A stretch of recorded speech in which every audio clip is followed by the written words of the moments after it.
சாட்சி கையெழுத்து போட்ட ஒரே காரணத்தால் வீட்டை பூட்டி தங்களை நடுத்தெருவில் தள்ளிவிட்டு அடாவடியில் ஈடுபட்ட வங்கி அதிகாரிகள் மீதும் தன்னை ஏமாற்றியவர்கள் மீதும் உரிய நடவடிக்கை எடுக்க வேண்டும் என வயதான தம்பதி அதிகாரிகளுக்கு கோரிக்கை வைத்துள்ளனர்.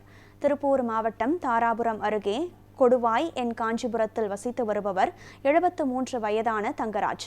கடந்த 15 ஆண்டுகளுக்கு முன்பு வசந்தபவன் என்ற வீட்டை கட்டி தனது மனைவியுடன் வாழ்ந்து வந்தார்.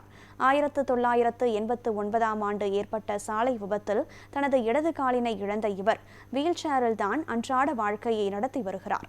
இந்த நிலையில் அதே பகுதியை சேர்ந்த நண்பர் சோமசுந்தரம் 2024ஆம் ஆண்டு கொடுவாய் கனரா வங்கியில் ரூபாய் 19 லட்சம் கடன் பெற்றுள்ளார்.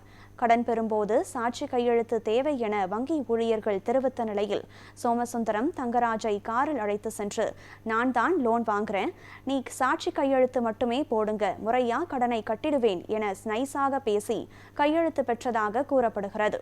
நண்பரை நம்பிய தங்கராஜ் ஆவணங்களில் உள்ள விவரங்களை வாசிக்காமலேயே சாட்சி கையெழுத்து என்ற எண்ணத்தில் கையெழுத்திட்டதாக கூறப்படுகிறது. சோமசுந்தரம் கடந்த 2 ஆண்டுகளாக கடனுக்கான வட்டி அசல் எதுவும் செலுத்தாமல் இருந்தார். வங்கி ஊழியர்கள் காவல்துறையுடன் திடீரென தங்கராஜன் வீட்டிற்கு வந்து 2024ஆம் ஆண்டு உங்கள் பெயரில் வாங்கிய கடனை உடனடியாக திருப்பி செலுத்த வேண்டும், இல்லையெனில் வீடு ஜப்தி செய்யப்படும் என தெரிவித்தனர். இதனால் அதிர்ச்சியடைந்த தங்கராஜ், தான் எந்த கடனும் வாங்கவில்லை, என் நண்பருக்கு சாட்சி கையெழுத்து மட்டும் போட்டேன், பணம் வேண்டுமென்றால் லோன் வாங்கிய சோமசுந்தரத்திடமே கேளுங்கள் என கண்ணீருடன் தெரிவித்துள்ளார்.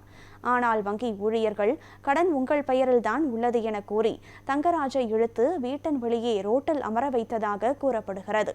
அவரது மனைவியை தரக்குறைவான வார்த்தைகளால் திட்டியதுடன் வீட்டை பூட்டி சீல் வைத்து மின்சார இணைப்பையும் துண்டித்துவிட்டு சென்றுள்ளனர்.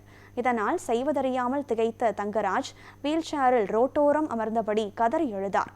மேலும் மாவட்ட ஆட்சித்தலைவர் மற்றும் வருவாய்த்துறை அதிகாரிகள் நேரில் வந்து விசாரணை நடத்தி தன்னை ஏமாற்றிய சோமசுந்தரத்தின் மீது நடவடிக்கை எடுக்க வேண்டும் எனவும் அவர் கோரிக்கை விடுத்துள்ளார்.